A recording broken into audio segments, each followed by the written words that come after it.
saya ingin tanyakan. Nah, terkait dengan usulan pagu anggaran, ya usulan pagu, tentu kan semua ini dari anggaran Perlinsos yang besarnya 496,8 triliun itu kan tentu sudah pagu anggaran dari masing-masing KL yang sudah, ini kan sudah fix semua nih, kecuali nanti kalau ada automatic adjustment. Nah, dalam kaitannya dengan automatic, ini isu yang kita juga tangkap juga di dalam persidangan ini, Bu Menteri, itu ada rencana automatic adjustment sebesar 51 triliun. Apakah ini nanti akan mau digunakan untuk dalam kaitannya dengan bansos ini?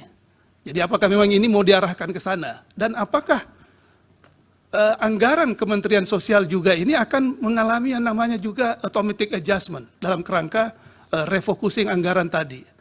Ya, apakah jadi ibaratnya menurut saya sangat ironi kalau memang ini kebutuhannya untuk memberikan dukungan kepada kalangan yang rentan dari segi sosial, kemudian Kementerian Sosial kemudian anggarannya dilakukan yang namanya automatic adjustment juga meskipun 5%. Tapi 5% untuk Kementerian Sosial itu kan besar juga nilainya. Nah, oleh karena itu apakah ini juga untuk Kementerian Sosial akan dilakukan juga semacam automatic adjustment dalam kaitannya dengan anggaran bantuan sosial di Kementerian Sosial itu? Atau memang tidak dilakukan automatic adjustment khusus untuk Kementerian Sosial dan mungkin juga untuk kementerian-kementerian atau lembaga lain? Mungkin itu Bu, butuh penjelasan sedikit menyangkut hal tersebut.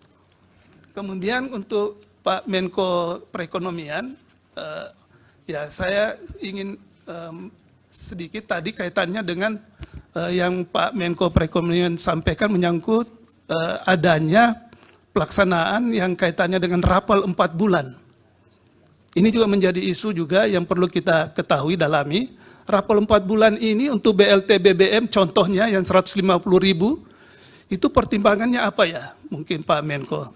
Ya, karena kalau misalnya dalam kondisi seperti ini, kemudian ada dilakukan rapel itu 4 bulan, nah ini kan bisa menjadi duga-dugaan gitu.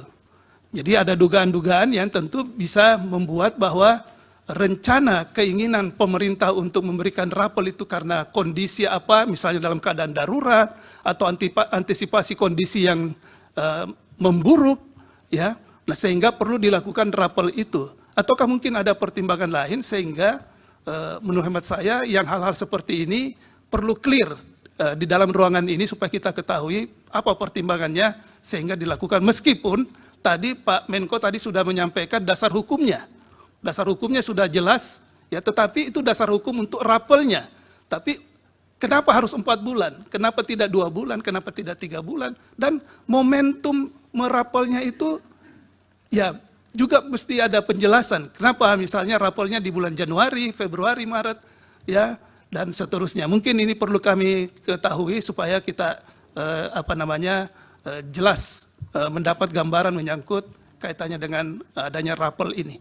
Kemudian izin dari Pak Yang Mulia Pak Guntur Hamzah mengenakan rapel. Rapel ini dilakukan antara lain pada saat BBM di bulan September, itu karena BBM naiknya 1 kali Pak. Jadi kalau kita tidak dirapel di depan, itu nanti masyarakatnya berat.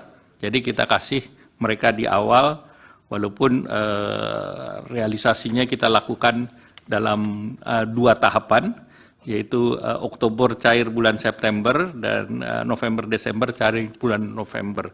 Demikian pula untuk program lain yang ada di Ibu Menteri Sosial, PKH kan 3 bulan sekali, jadi salurannya 4 kali setahun. Kemudian kartu sembako juga 2 bulan, jadi 1 tahunnya 6 kali. Jadi rapel itu pertimbangan itu. Selain itu ada pertimbangan juga biaya, efisiensi biaya. Kalau 1 kali efisiensi biayanya kan sama kalau dia jumlah tertentu, biaya distribusi di perbankan ataupun di pos. Kemudian izinkan saya menjawab Pak Ridwan Yang Mulia Pak Yusmik, Pak Daniel Yusmik. KPCPEN itu berdasarkan Perpres nomor 48 tahun 2023 itu sudah berakhir tanggal 4 Agustus 2023, Pak. Jadi ini berakhir jauh sebelum pemilu, Pak. Download Tribun X sekarang, menghadirkan lokal menjadi Indonesia.